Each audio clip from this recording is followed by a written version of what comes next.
एक दिन अर्जुन अभिमान हम सोन दोसर जोहिराना।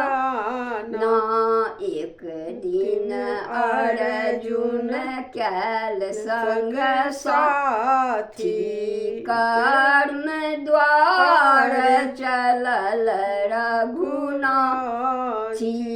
आसन आनी सिंहासन देला चरण धोती चंद्रोगति लेला। सुनि हंसा दूत पठाई छगर खसी के आनी मराई। खोलो खसी सिंह धारा रे तारे ती कमा सुबनाया।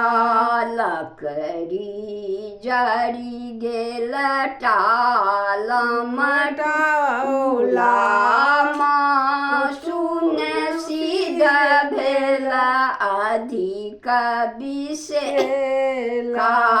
सिद्ध मासुल धूर बहि गेला। असिद्ध मासु के भोजनो ने भेला। सुनि राजा रानी पास गेला। रानी से किछु आज्ञा केला। जे राजा अहाँ कहब बानी से सबटा हम अपने जानी। से सुनि राजा पुत्र पास गेला। तोरो सिर पुत्र कारण खोलो खड्ग पुत्र सिर धारा रे तारे दी कमासु बनाया।